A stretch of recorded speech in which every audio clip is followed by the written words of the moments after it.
For 50 years, Henry Anderson and I never had a proper wedding. At first, he said we didn't have the money, that as long as we were together, a wedding didn't matter. Then, as the years passed, he said we'd been husband and wife for so long that there was no point in having one anymore.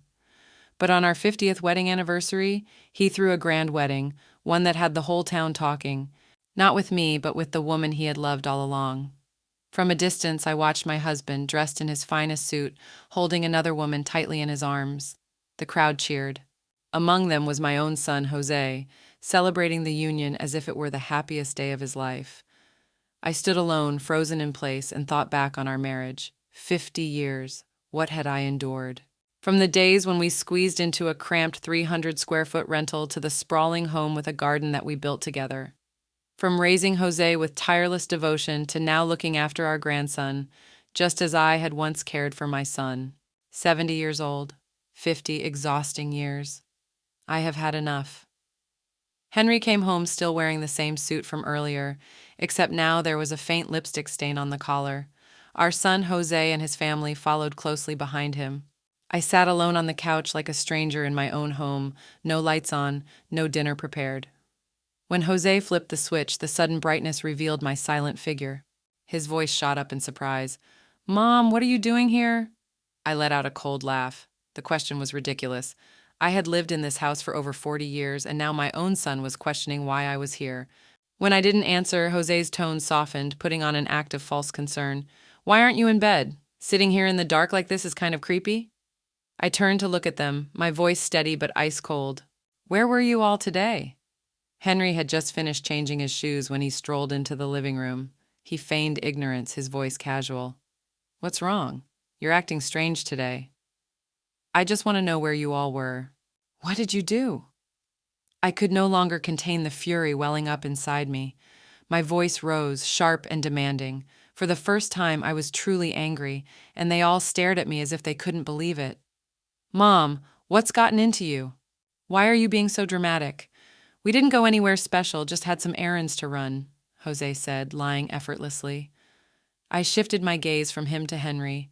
He didn't bother to speak, silently agreeing with the lie. How pathetic. If I hadn't seen it with my own eyes, how long were they planning to keep up this farce? I raised my phone and played the video. On the screen, Henry stood before the whole town, dressed in his suit, kissing another woman at the altar, while the crowd erupted in cheers. "Rebecca, you were spying on me!" That was his first reaction, not guilt, not regret, just anger at being caught. His face twisted in fury as he lunged forward, snatching my phone out of my hands and deleting the video. "I can't believe you followed me, Rebecca. I never thought you were this kind of person. We're old now. Why are you acting so childish, sneaking around and making baseless accusations? Paula has breast cancer. She doesn't have much time left. Her last wish was to have a wedding with me. How could I deny a dying friend such a simple request? We didn't tell you because we didn't want you to overthink it. We didn't want you to get upset over something so insignificant, but here you are making a scene." I stared at him, finding it all utterly laughable. He spoke as if throwing a grand wedding with another woman, something I had never been given in 50 years of marriage, was as trivial as taking a neighbor's dog for a walk. And even after getting caught, he wasn't even trying to make amends, he was just shifting all the blame onto me. A deep sense of exhaustion settled in my bones. "Oh, come on, Mom," Jose chimed in, his voice dripping with impatience.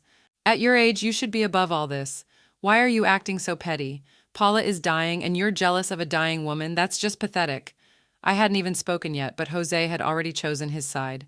His wife, Sophia, tugged at his arm, clearly uncomfortable with his words. "Jose, that's enough." Meanwhile, my 1-year-old grandson, Jacob, burst into frightened wails, startled by the tension in the room. Jose, who had his son late in life and spoiled him endlessly, finally shut up. But before storming off with his family, he shot me a glare as if I was the one ruining everything. And just like that, I was left alone with Henry. "Look at what you did," he sighed, straightening his sleeves before sinking onto the couch. "You just had to bring this up in front of everyone. Now the whole house is upset." I was done playing along. Calmly, I reached into my bag, pulled out the divorce papers I had already prepared, and placed them on the coffee table. "Henry, let's get a divorce." The look on his face was almost amusing, as if he had truly believed I would simply swallow his excuses and forgive the man who had stood at the altar with another woman. "Rebecca, Enough with the tantrum, he snapped. We're in our 70s. We're not young anymore. Can't you just let it go? He was right about one thing. We weren't young anymore. I never imagined that at this stage in my life I'd have to face the brutal reality that the man I spent half a century with was nothing more than a liar and a coward. But if anything, age was the very reason I couldn't afford to waste another second on him. Exactly, I said, my voice steady. We're not young anymore, which is why I need to leave. I refuse to spend the rest of my life feeling neglected, unloved, and unwanted. I won't let my final years be filled with nothing but regret. So we're done. I've packed my things. Whatever's left, you can keep. I'll be gone by morning. Henry stared at me, a complicated mix of emotions in his eyes. He glanced at the divorce papers, hesitating. Are we really going to end things like this? I didn't respond. I simply turned away, ready to head to the guest room, when he suddenly called out, Fine, I'll sign. I admit I was wrong. I shouldn't have hidden it from you. If you ever need anything, you can still reach out. Let's part on good terms. We're still friends. I just shook my head without looking back. There was nothing left to say. The next morning, I wheeled my suitcase to the door. Jose was already up. He saw me, he saw the suitcase, and yet instead of offering to help his 70-year-old mother carry her things, his only concern was, Mom, you're being ridiculous. You and Dad have been together forever. How can you just divorce him like that? Who's going to cook? Who's going to clean? Who's going to take care of Jacob? You're making a big deal out of nothing. Dad was just doing something nice for Paula. They didn't do anything else. Why are you being so unreasonable? As Jose continued his relentless accusations, I finally saw him for what he truly was, a thankless, selfish man. A son I had raised for over 30 years, only to realize now that I had spent my life nurturing nothing but an ingrate. I nearly lost my life giving birth to him, amniotic fluid embolism. It was a miracle both Jose and I survived. That day, I nearly died on the hospital bed just to bring him into this world. And when he was little, he was everything a mother could hope for, obedient, kind, loving. It was this same little boy who once swore to protect me when he grew up. Yet now, that same child was the one who dismissed me, who hurt me the most. I couldn't bear to look at him any longer. Every second in his presence, every word he uttered only deepened my disappointment. Without sparing him another glance, I struggled to push my suitcase toward the door, quickly changing my shoes before stepping outside. 70 years of life, and I had finally learned how fleeting everything was. I left that house with only one suitcase. The rest, none of it mattered. Jose, frustrated that I wasn't responding, grabbed an empty glass from the counter and hurled it into the trash can. The sharp shatter of glass echoed through the room, its sound piercing and final just like that, our bond as mother and son fractured beyond repair. I turned to look at him one last time from the doorway, but as I did, whatever lingering affection I had for him dissolved completely. Jose Torres, I am not your maid, I am your mother. What makes you think it's my duty to cook, clean, and serve you? Maybe I spoiled you too much all these years. That's why you've turned into this. You have let me down, Jose.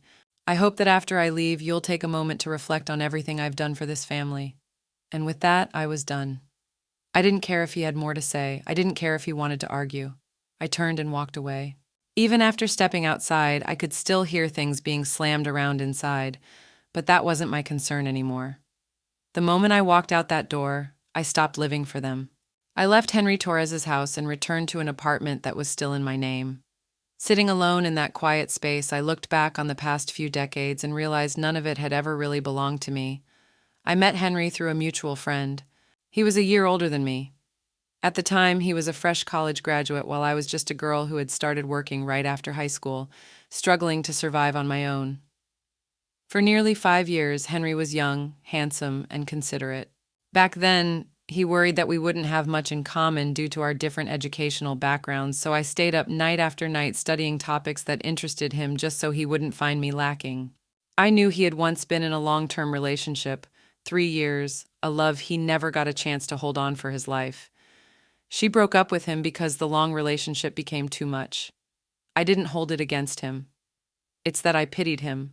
I pitied the effort he had poured into that relationship, only to be left behind. So I made a vow to myself. I would make up for what he lost. I would take care of him in ways his ex never did. When he was buried in his thesis, I stayed up with him in the library, helping him gather research. When he struggled to find a job after graduation, I ironed his shirts, polished his shoes, and accompanied him to every interview. When work got tough and he came home drunk from company dinners, I wiped him down, changed his clothes, and stayed by his side through the night. I thought he had married me because my devotion, my love, had finally reached him. We spent 50 years together, not a passionate romance, but a steady companionship. We never fought much, but we also never had a love story worth remembering. Looking back, I was never his choice. I was just the woman he settled for after losing the one he really wanted, and the moment she reappeared, he left without hesitation, without a second thought. But none of that mattered anymore, as I still had time, and for the rest of my years I would no longer waste a single moment on him. When news of my divorce spread, my friends were stunned, but they didn't judge me. They didn't question my decision or try to talk me out of it. Instead, they simply stayed by my side, just as they always had. Jose, on the other hand, wouldn't stop pestering me. He sent message after message, always repeating the same nonsense, telling me I was too old to think clearly, that I was embarrassing the family by insisting on this divorce, that I would regret it one day. But his words no longer had any effect on me. A few days later, I blocked his number completely. Without Henry and Jose in my life, my days became blissfully simple. For the first time in decades, I only had to think about myself. What I wanted to eat, what I wanted to do. I didn't have to cater to anyone else's preferences or put someone else's needs before my own. After a month of peaceful solitude, I made a decision. I was going to travel. That thought struck me unexpectedly one afternoon as I sat in my apartment watching a travel agency ad on TV. And suddenly, I remembered who I used to be. Before Henry, before marriage, before motherhood, I had dreams. I worked hard, not just to survive, but because I wanted to see the world. I wanted to travel, to go anywhere and everywhere my heart desired. But then life happened. I put Henry first, I put my family first, and my dream of traveling got buried, forgotten, left to collect dust in some dark corner of my mind. Even the trips I did take over the years were never truly mine. I went where Henry wanted to go, where Jose wanted to go, and even then, I was never free to simply enjoy myself. I was always the one taking care of them, making sure they were happy, ensuring everything went smoothly. Not this time. This time, I was going for me. Before I could overthink it, I picked up my phone and booked myself on a group tour, and it turned out to be the best decision I had ever made. For the first time in my life, I traveled for myself. I tasted food I had never tried before. I saw breathtaking sights that I never thought I would witness with my own eyes, and along the way, I met women just like me, women who had spent their lives putting others first, only to find themselves standing alone in their later years. But they weren't bitter, they weren't regretful. If anything, they were full of life. By the end of the trip, we had already made plans to keep in touch. Some of them even talked about moving into the same retirement community so we could spend our golden years together. Every day of the trip, I took photos of the places I visited, the moments I wanted to remember, and I shared them on Instagram, letting my friends see what I was up to. Their comments poured in, full of excitement and relief. They had been worried about me, afraid I wouldn't be able to move on from the divorce, but seeing me like this, traveling, smiling, thriving, finally put their concerns to rest. The only downside? Henry still followed my account. He liked every single post. Sometimes he even left comments, saying how happy he was to see me enjoying myself. But to me, it was all just an act, a pathetic attempt to ease his own guilt. I ignored every one of his interactions, refusing to let his presence taint my happiness. I didn't care what he thought anymore, whether he was sincere or not, whether he regretted his choices or not. It had nothing to do with me. All that mattered was that if I was happy, and I was truly happy indeed. After a month of travel, I finally returned home. The moment my plane landed, exhaustion hit me. But I knew there was still plenty to do: unpacking, cleaning, settling back in. Before tackling all of that, I decided to step out for a bit. There was a small cafe downstairs that I frequented. A warm latte and a simple pastry seemed like the perfect way to ease back into normal life. But the moment I pushed open the cafe door, I spotted an unexpected visitor. A woman I had never really seen in person before. She looked me over with a knowing smirk before speaking. "You must be Rebecca, right? You look better in person. Not really like what Henry said, that you were so aged." Paula was sitting there across from me, wearing a well-tailored dress. She had gone all out with her hair and makeup, clearly intending to make an impression. She smiled at me as if we were old friends, her face gleaming with a hint of smugness. Her praise felt almost sarcastic, especially considering the contrast between her polished appearance and mine, fresh off a long journey, too tired to even freshen up. I probably looked like a wrinkled old woman next to her. Wasn't Paula supposed to be in the late stages of breast cancer? From the outside, she didn't look sick at all. I didn't respond to her compliment, so she awkwardly laughed and then adopted a soft, soothing tone as she spoke again. Hi, I'm Paula, a longtime friend of Henry's. He's mentioned you many times, but we've never had the chance to meet properly. I heard you just returned from a long trip. I sat down across from her with a blank expression, merely nodding in response, not interested in continuing the conversation. But Paula, as if ignoring the indifference in my tone, continued talking as though I hadn't spoken at all. You must be tired and nostalgic after being away from home for so long, right? At our age, we become more sentimental. Life's been long, full of both gains and losses. Henry and I, for instance, we had to end our relationship because the long distance was just too hard. Honestly, we've always had feelings for each other, but we let go because it was too painful. She paused, her smile deepening, her eyes glinting with an almost proud, wistful air, as though she was hoping I would react to this love story of theirs. But I wasn't interested. I didn't care. Still, she kept talking, oblivious to my lack of response. You don't know how scared he was when he heard about my cancer diagnosis. He held me and cried for so long. I was so moved. After all these years, I didn't expect that Henry would still have feelings for me. A soft smile crossed Paula's face, one that seemed to drip with both joy and a touch of pride. She leaned forward, her voice growing more animated as she continued.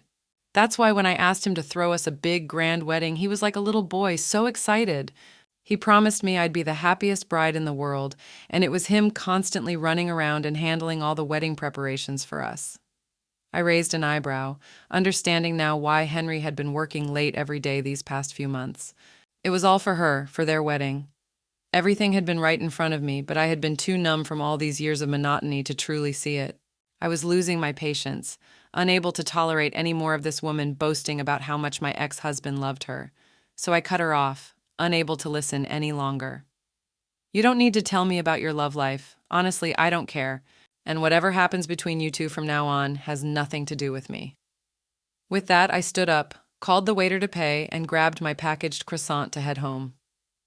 Are you in such a hurry to leave?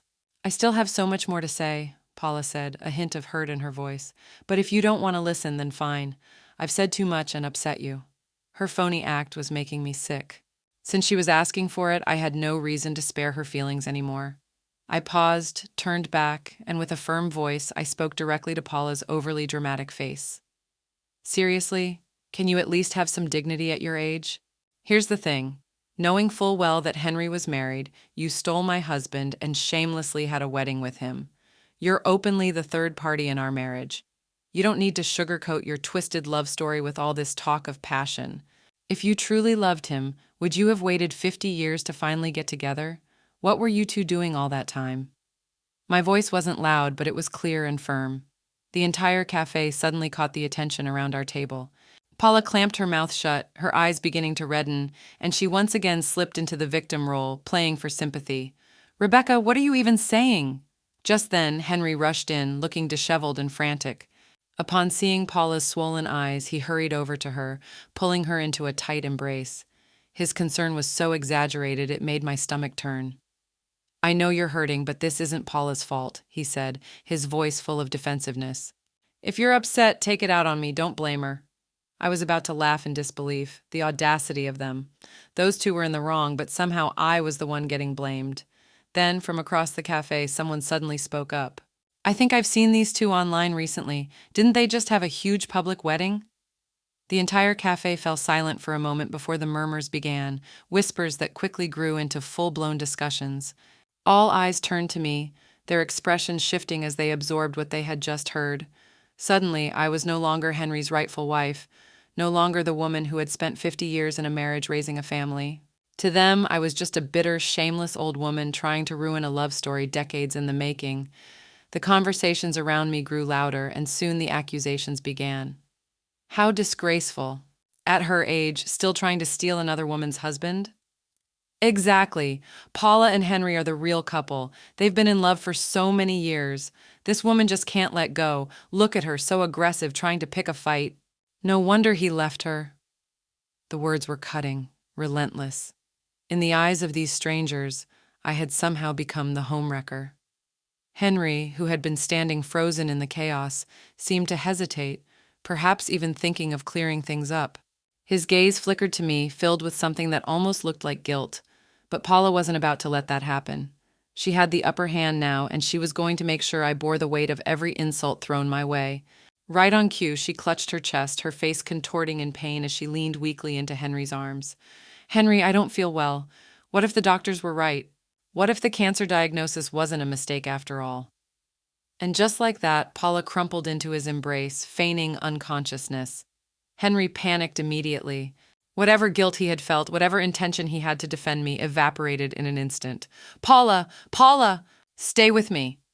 He didn't even look back at me, didn't care that moments ago I had been the one being humiliated, didn't care that I was being falsely accused in front of an entire cafe.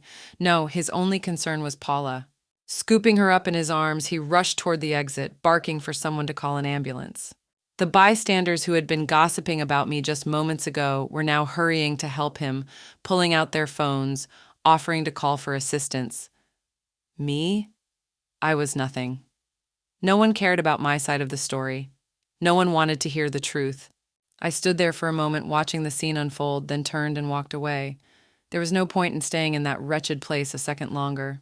By the time I made it back to my empty apartment, I barely had the strength to take off my coat before collapsing onto the couch. And for the first time in a long, long time, I let myself cry. I cried until my chest ached. I cried for all the years I had wasted, for the humiliation I had suffered, for the sheer, infuriating injustice of it all. Henry was a selfish, heartless bastard. He had thrown me aside, trampled on our decades of marriage, and now he didn't even have the decency to acknowledge what I had endured. He didn't care that I was being ridiculed, that strangers were tearing me apart with their words. Why did he get to act like he was the victim? Why did I, his wife of 50 years, have to endure the humiliation of being called a homewrecker? And worst of all, why did I have nothing to prove that I was ever part of his life at all? The realization hit me like a punch to the gut. In 50 years of marriage, Henry and I had never had a wedding. In our early years, when money was tight, we hardly ever took photos together. Later, when we moved houses, I had left behind whatever few pictures we did have. At this point, the only undeniable proof of our relationship was the son we shared. Jose Torres, that ungrateful, selfish excuse for a son. But even Jose had long since turned his back on me. I knew he had heard about what had happened at the cafe. I knew because my phone had been buzzing nonstop with messages from him. Not a single one asked if I was okay. Not a single one showed concern for what I had gone through. No, Jose had only one thing to say. He called me cruel, a heartless, spiteful old woman. He accused me of making a scene, of pushing Paula too hard, of causing her to faint. Why did you have to go and do this, Mom? What was the point of making everything worse? Paula was being nice to you and you just had to stir up drama. What's wrong with you? You don't even care that you nearly put her back in the hospital, do you? That was my son, the child I had nearly died giving birth to, the boy I had raised, loved, and sacrificed for, and now he was calling me a monster. At that moment, I had no choice but to face the truth. I had been avoiding it for far too long. I had made so many mistakes in my life. I had married the wrong man. I had given birth to the wrong son. And I had wasted 50 years on people who had never truly loved me at all. In this digital age, scandals spread faster than wildfire. What happened at the cafe, my confrontation with Paula, her dramatic fainting, Henry rushing her to the hospital, was all caught on camera by nosy bystanders. Within hours, the video had gone viral. But of course, the footage didn't include my accusations against Paula. The clip that made its rounds online only showed Henry berating me, demanding to know why I was tormenting his beloved Paula. And the person who posted it didn't even try to be neutral. They outright framed it as Henry heroically defending his true love from a jealous, vengeful ex-wife trying to steal him away. Imagine that. 50 years of marriage, betrayed and discarded, and now I was being painted as the mistress. The comments were ruthless. Hundreds, no, thousands of strangers tore into me, calling me despicable, pathetic, shameless. An old woman trying to ruin a beautiful love story. Gross! She had her chance and Henry clearly moved on. Why is she still clinging? Paula is so elegant and kind, and yet this bitter ex-wife is harassing her. What a disgrace. I tried once, just once, to post a statement, to say my piece, to tell the truth, but my words were immediately drowned out by waves of new comments, fresh insults, burying my voice before it could even be heard. And perhaps if things had just continued this way, the internet would have moved on in a few days. People would have forgotten me, found a new scandal to obsess over. But then Jose, the son I had given my life to raising, drove the final nail into the coffin. At the height of the controversy, when my name was still trending in the worst way possible, he posted a photo online. Not a photo of me, not even an old family picture with Henry. It was a picture of Paula and Henry, hand in hand, gazing at each other with deep affection. Behind them, Jose and his wife stood smiling, a picture-perfect, happy family. And beneath it, the caption read, "As long as my family is together, that's all that matters." My own son publicly choosing her over me to the internet. That was all the proof they needed. If my own child was supporting Paula, then clearly I was the problem. I watched helplessly as the hatred against me intensified. Even her son doesn't want her around. That says it all.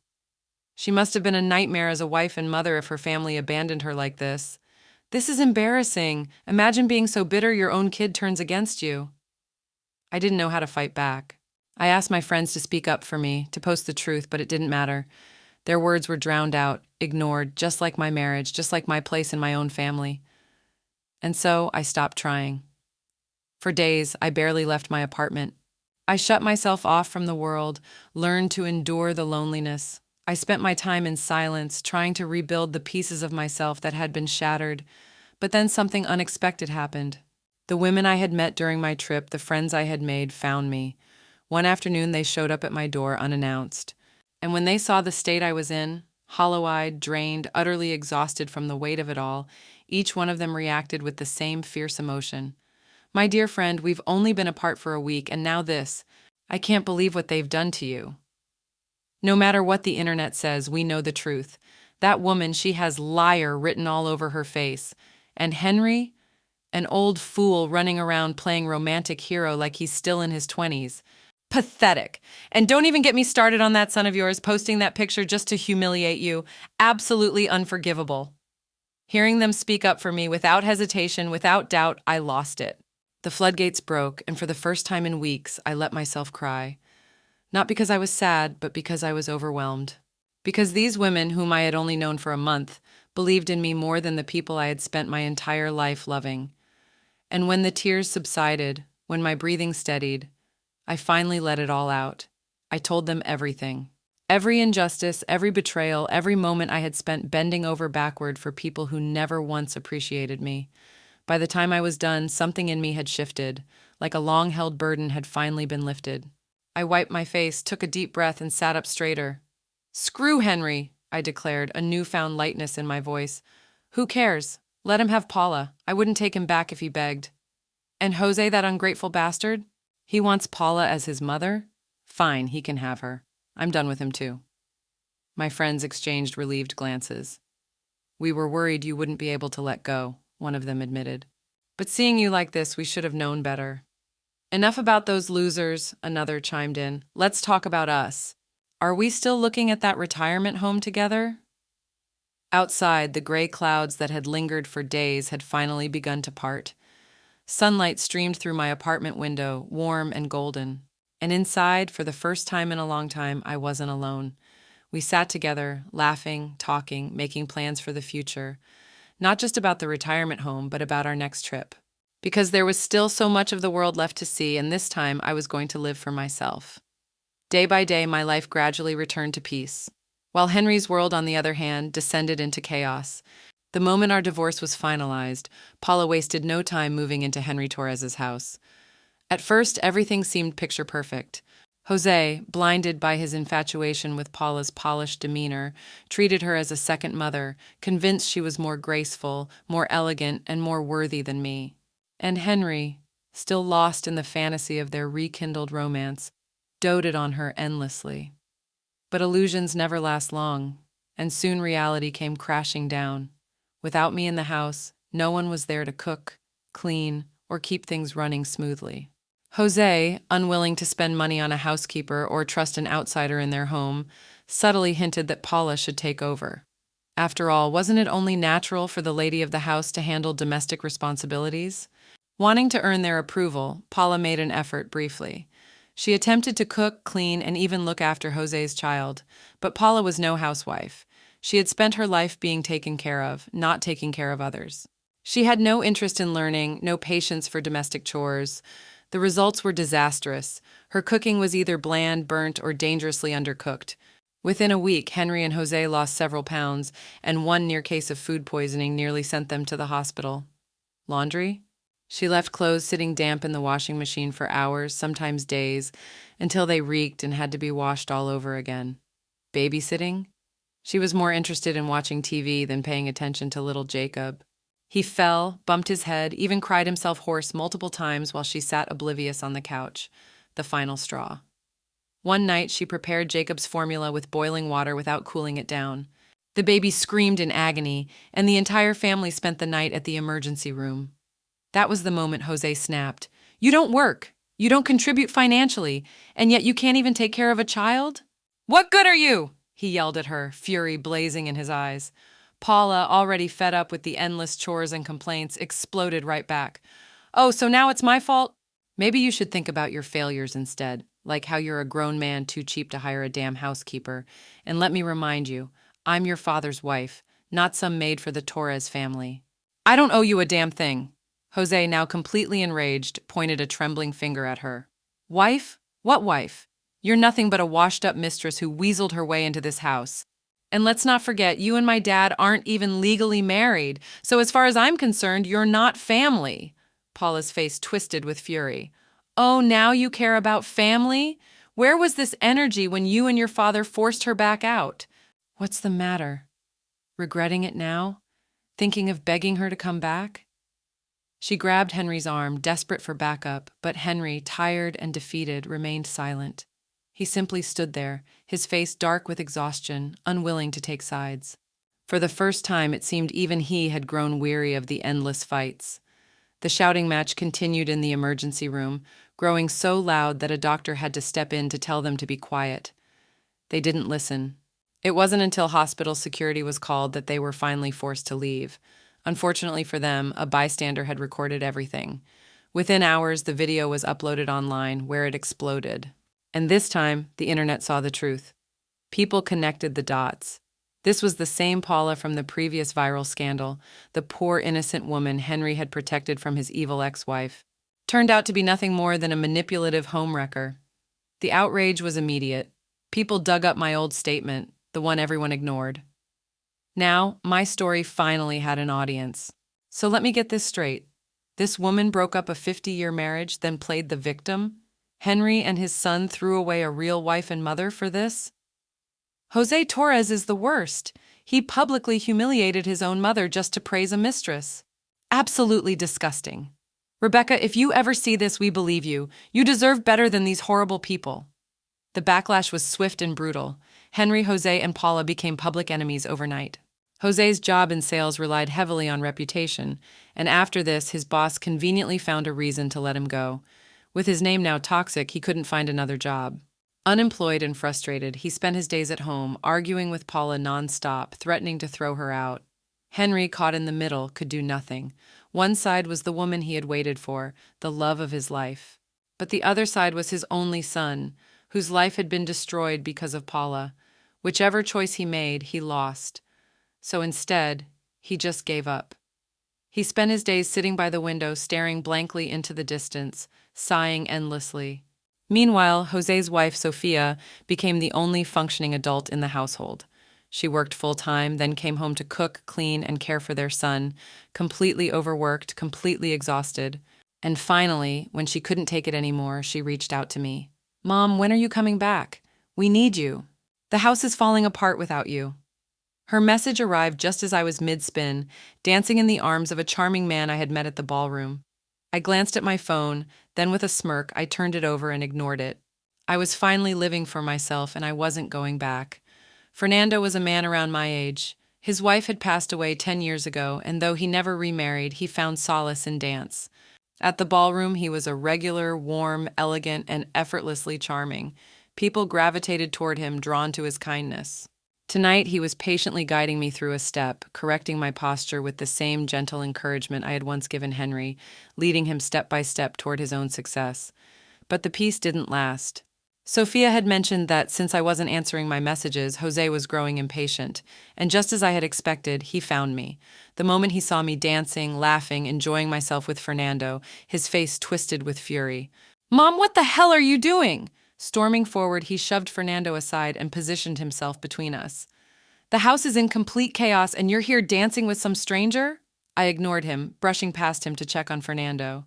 "I'm so sorry about that," I said softly. Fernando just smiled, waving it off like it was nothing. "Don't worry, if you need me, I'll be right here." Jose, seeing that I wasn't even acknowledging his tantrum, stuck to me like glue.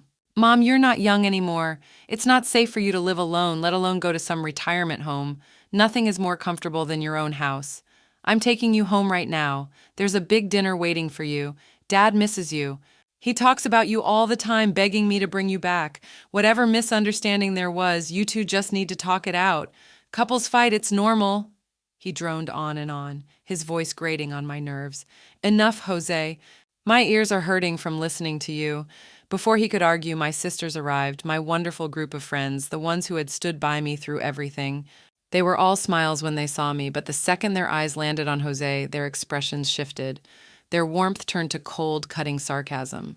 Well, what kind of wind blew this guy over? The same Jose who ignored his mother's pleas before? What a miracle. I knew they were taking revenge on my behalf. I didn't stop them. In fact, I smirked and added, "Exactly. A dead man suddenly coming back to life. It's honestly terrifying." Jose's face darkened at my words, but my friends weren't done. "Let's not forget you're the one who threw your mom out. You're the one who welcomed the homewrecker into your house, and now you're crawling back? Hilarious! Your mom is thriving. She has us. She has new friends. And let's be honest, she's having way more fun now than she ever did living as your unpaid maid. Actually, fun isn't even the right word. She's ecstatic. Meanwhile, your home is crumbling to pieces. Sounds like someone's just jealous that their mother is happier without them." They laughed, and I laughed with them. It was funny. I had spent decades suffering in that house only to realize that the moment I left, I won. I had my freedom, my peace, my happiness. And they, Henry, Jose, Paula, they were miserable. Jose opened his mouth, hesitated, then forced himself to swallow his pride. His voice turned pitiful. "Mom, I know I was wrong. Can you forgive me?" "Just this once. Paula is gone. I kicked her out. You don't have to worry anymore. You can come home now." I shook my head. "I'm not going back." Jose's face crumbled, and then to my utter disbelief, he dropped to his knees right there in front of everyone, crying like a child. Theatrics, more theatrics, and I was done watching the performance. My friends sighed, unimpressed. One of them grabbed my arm and started pulling me away. "Come on, let's not waste time on him. Let's go dance." I let them lead me away without hesitation because the truth was, from the moment Henry and Jose had chosen to protect Paula over me, they ceased to matter. And I had a life to live. Just as we were about to leave, Jose's phone rang. It was Sophia. I didn't know what she said, but whatever it was, it shocked Jose so much that his phone slipped from his hands and crashed onto the floor. For a long moment, he just stood there, frozen, his face drained of color. A horrible thought struck me. It's not Jacob, is it? My grandson was innocent in all this. No matter what had happened between me and his father, I would never want anything to happen to him. Jose, answer me. What happened? Is it Jacob?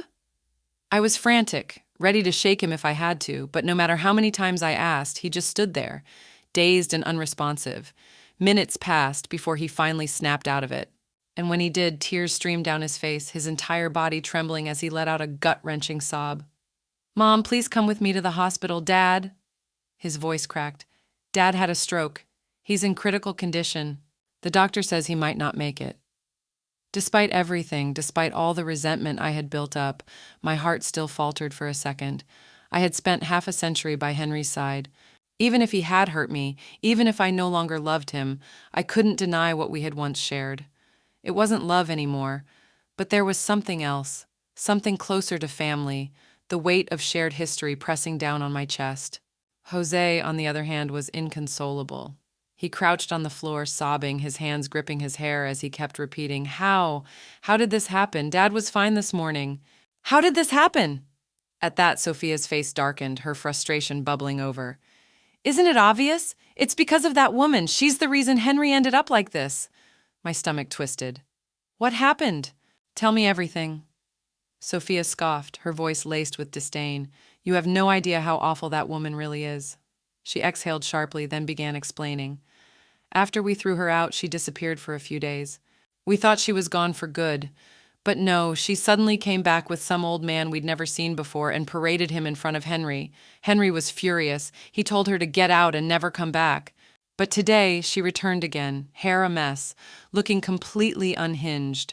I was home at the time, but I figured it was their business, so I stayed upstairs and didn't interfere. Sophia swallowed hard, her voice breaking. I overheard everything. She wanted to reconcile, to come back. Henry refused, so she threatened him, said if he didn't take her back, she'd never leave. She hesitated, her hands trembling. I couldn't take it anymore, so I finally went downstairs to tell her off. But before I even reached them, I heard their argument escalate. Then a loud thud. By the time I got there, she was gone. And Henry. Her breath hitched. Henry was on the floor, unconscious, blood pooling around his head. He hit the corner of the table when he collapsed. I panicked, called an ambulance immediately, but it was too late.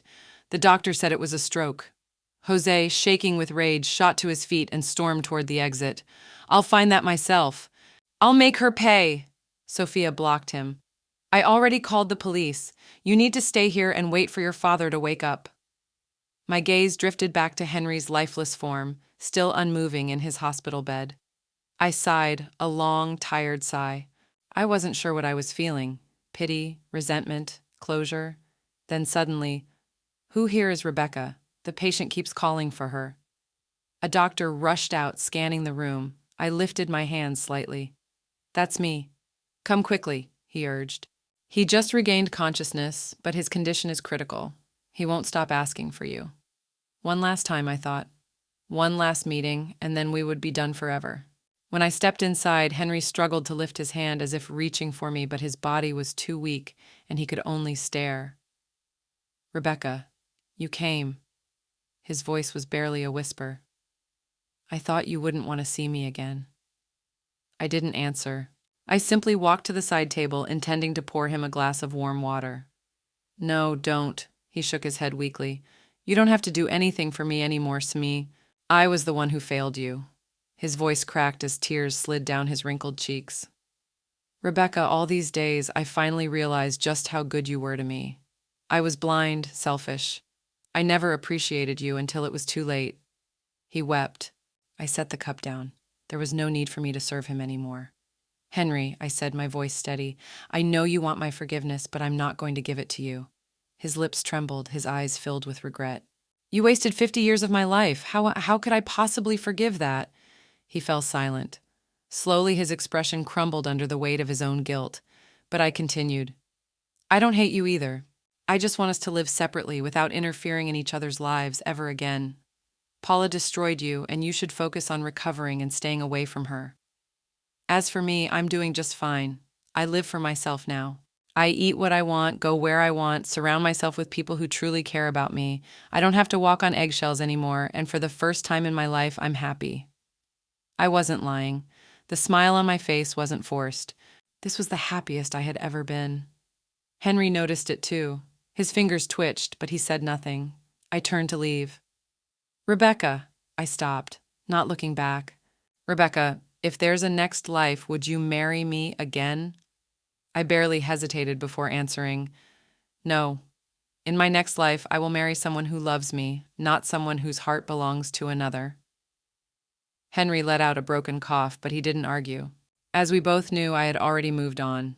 Leaving the hospital, I felt lighter than I had in years.